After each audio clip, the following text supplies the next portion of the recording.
literature.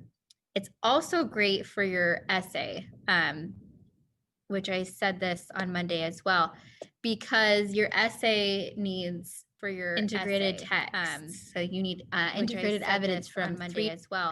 So you because your essay needs for your three different articles.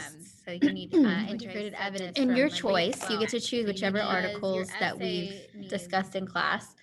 And you're going to need 2 quotes from each of the articles. So a total of 6 quotes, 2 for each body paragraph. So what we're doing today is we're actually gathering several quotes and analyzing how the different literary devices are used for the author to put the message out there.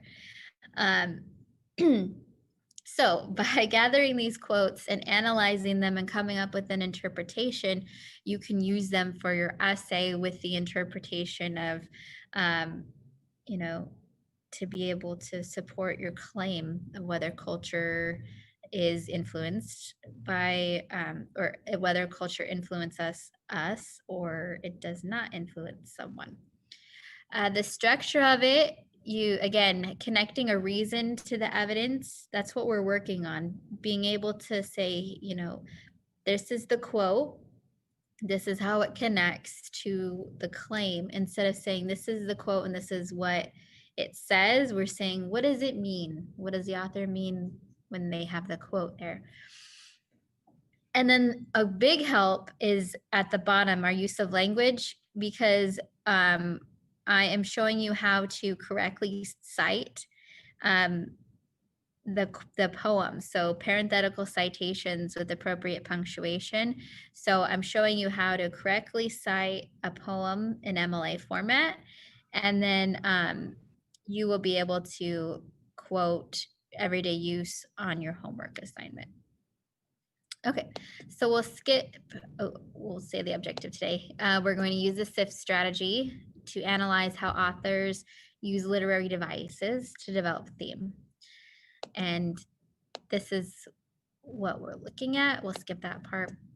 SIFT, remember, the S stands for symbols. So any person or place or object that stands for more than just itself. We said that quilts are symbolic for holding family memories, and that in the poem, the mother's act of quilting, so her actually quilting, was symbolic to being a power of holding the family together. So it was more than just quilting, but actually she had the power of uniting the family and keeping them together. So we had the ability to see quilts and quilting being symbolic for something than just itself.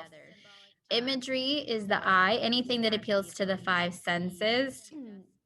So we were able to see how the author used very distinct descriptions for each piece of fabric that was on the quilt. She not only explained what the fabric looked like, whether it was a shirt or whether it was a dress, but she also said who was wearing that. So either the grandmother or the mother or the father or herself. And she also said what that moment was that they was the author's first time going to church and taking part in communion, or whether it was the mother wearing a dress that she wore to her grandmother's funeral, or anything like that, or what her father normally wore around the house. So all those memories were described with a distinct imagery in order to show you that they were very important, because they showed the family history. They weren't just pieces of clothes made into a blanket. They were actually showing family history and family memories, good or bad. Today we'll look at figures of speech. So we'll actually look at metaphors. And when you're doing figures of speech for everyday use, start with looking for a metaphor or a simile. I think they're easier for you to find. And then if you find something else or something else strikes interesting to you, like you found a really good instance of irony, or you think something's very hyperbolic, or you see personification in some way, go ahead and use that. Use whatever you think you'll be comfortable giving an interpretation for. But I think similes and metaphors are the easiest to find, because I think it's easier for you to notice something being compared to something else. We'll also look at tone today, which is the attitude or emotion the author expresses. So I also gave you a worksheet to look at. It's just a view document that has a list of tone words. So it has tone words that are positive, neutral, and negative. And you want to look first, you say, okay, I think this author is more positive. I don't really see this author being negative. And I think she is more positive than neutral. So then you look under the positive column and find a tone word that you believe is what the author is expressing. Like, are they being truthful or passionate, sincere, things like that. And you'll do that for everyday use. Or is she being sarcastic? And the theme, we'll look at all 4 of those and come up with a central idea or message about life. So we'll say, why did the author write this poem? And you'll say for your homework why the author created this fiction story. What was the purpose of it? What did the author want the readers to know and learn from this story? So we'll skip the questions for today. Make sure you have your SIFT assignment on Google Classroom. And because we're going to be identifying figures of speech, tone, and then we will together reveal the theme of the text. So make sure you have that open so you can complete it today with me. And then for your homework, you'll be able to use that worksheet to find quotes and symbols, imagery, figures of speech, and tone, and create the theme and write your interpretation for each of them. So we talked about symbols yesterday, that, quilts represent the family history.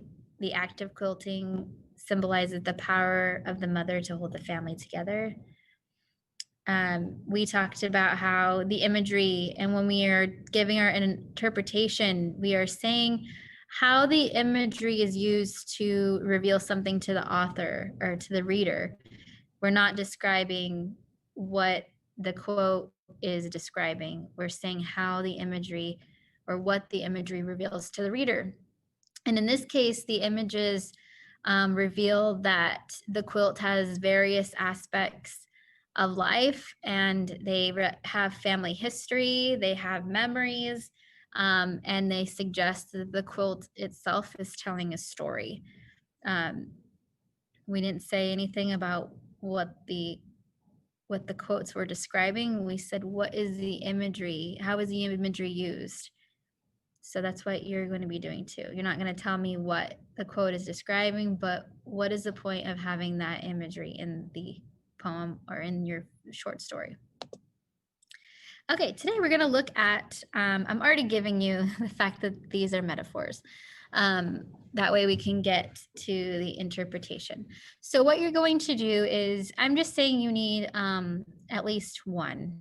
So you can put both of them down in case you want to come back to it and look at it for a quote for your essay.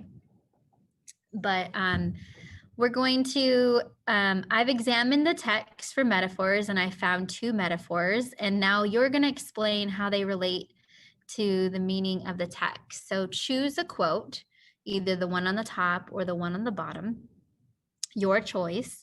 And your response is going to be the metaphor is comparing. So you need to say, what are the 2 things that are being compared?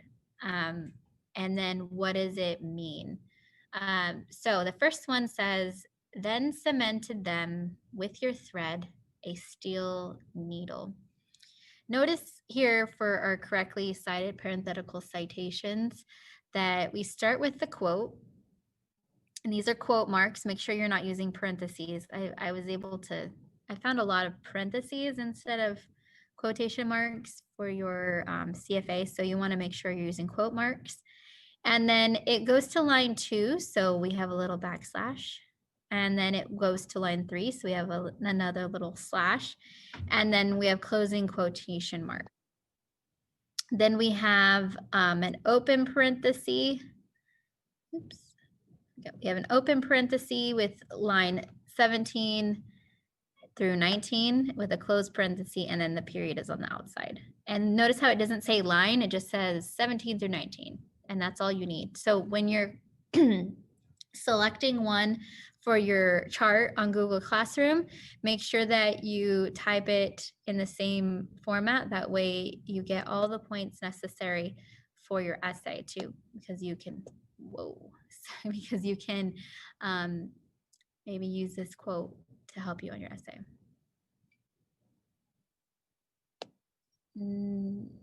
For your essay, yes. For the SIFT strategy, you are picking a quote from Everyday Use because that is the article that is assigned to the homework assignment.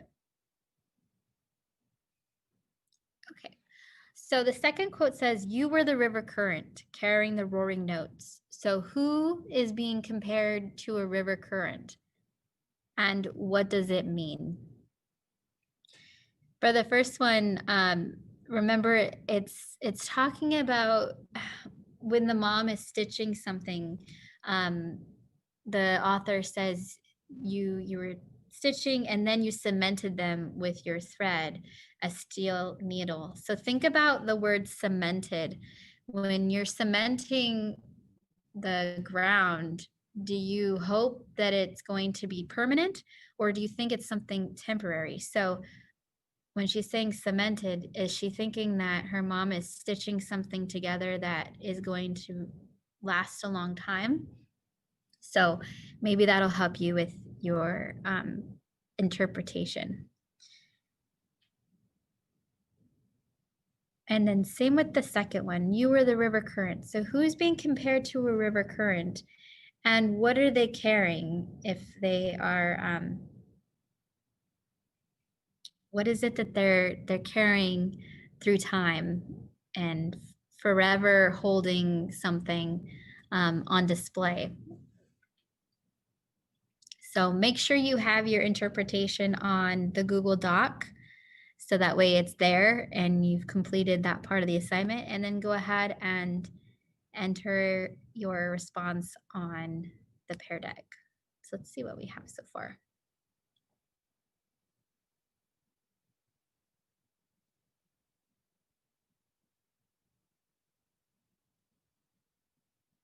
Who's being compared to the river current?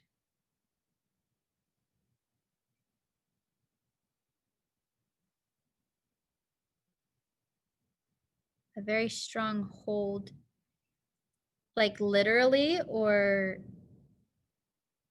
does she have a strong hold over the family, like emotionally?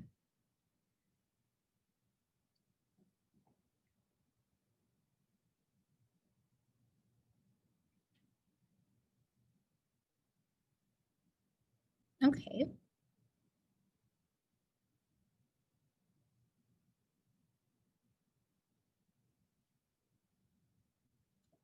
It's like a strong message that has a connection. You need to say what the metaphor is comparing. So what are the two things that are being compared, and what does that mean?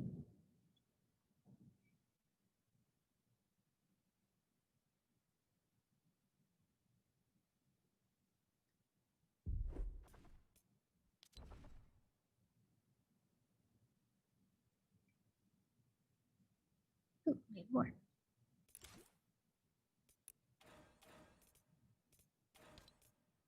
Ooh, great job.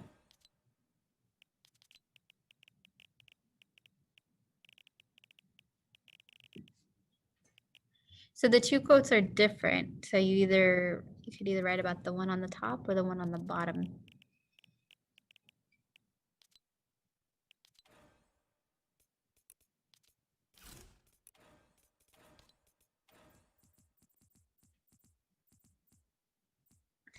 Very good, yes.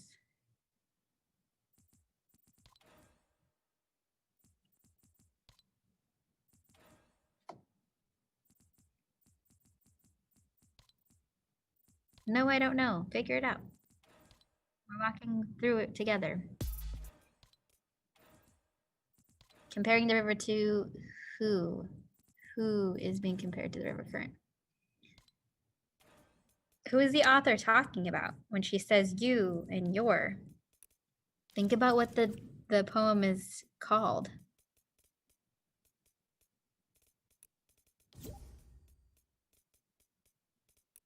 What's the poem called? So if the author says you are the river current, who is she talking about? was trying to. For the one that's lost and doesn't know. Look at the title of the poem.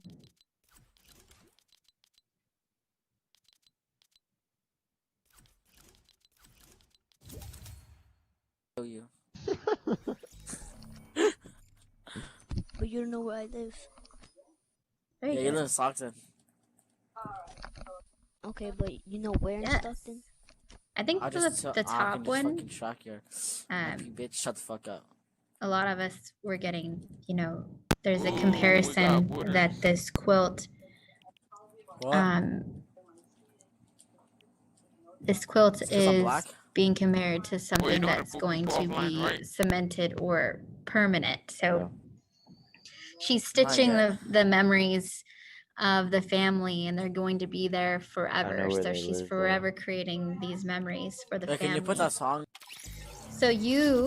So the title of the poem is called My Mother Piece Quilts, and she's directing this to her mother. So if she says you or your, she's talking about her mother. So the metaphor is comparing her mother to the river current.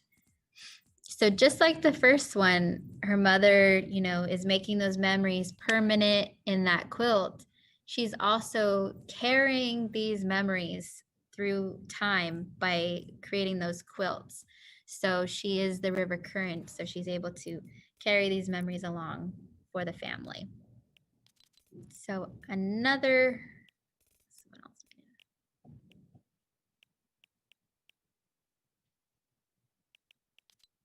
Okay. So she uses metaphors to compare her mother to a person in a position of significance. She has the power to forever hold the memories in place of her family. And just like she's the river current, her influence lives on.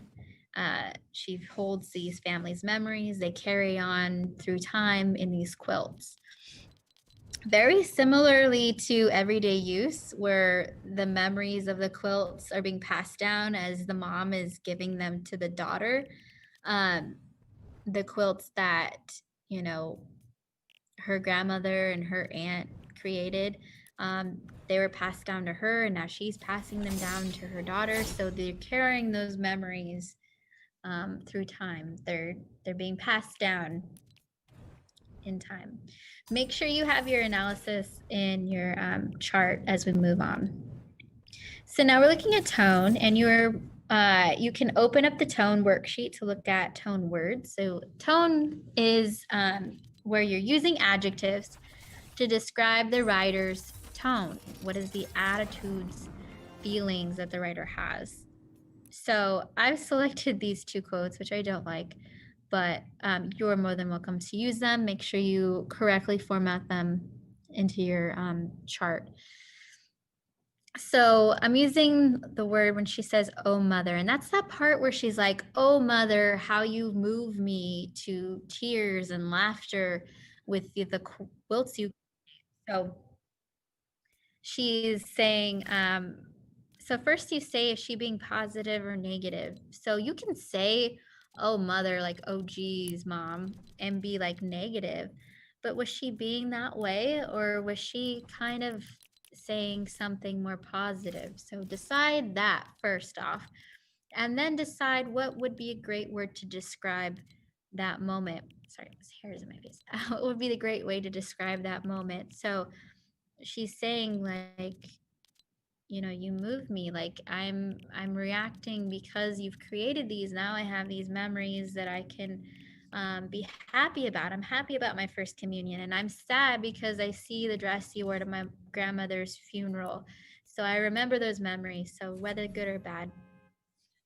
So your tone can be described as, and you pick an adjective, and then you can say, which means, or because she's, reminiscing on memories. So what is that called when you're being something? It starts with an N, where you're reminiscing on memories and past time. So she's also doing that when she's lounging on her arm.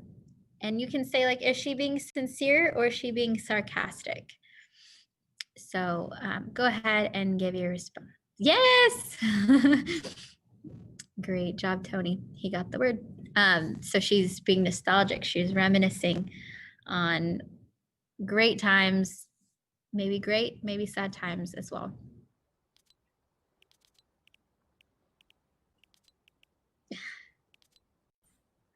Okay. So some of us are saying emotional. Oh, these memories make her happy. Oh, don't delete things.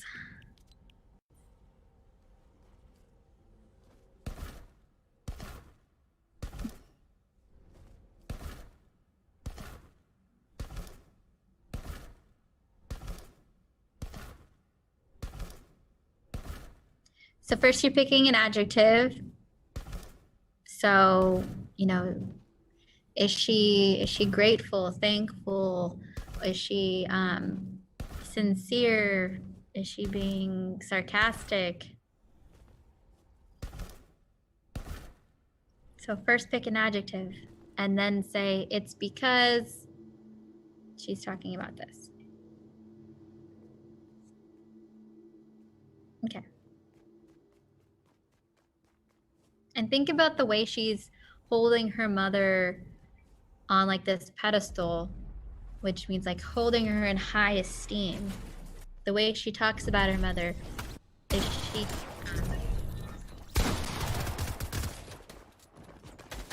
sorry. And is she happy and grateful about her mother, or is she indifferent? What do you think?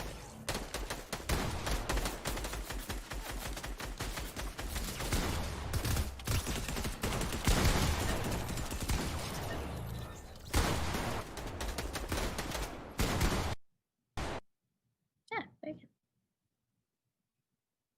The tone can be described as nostalgic.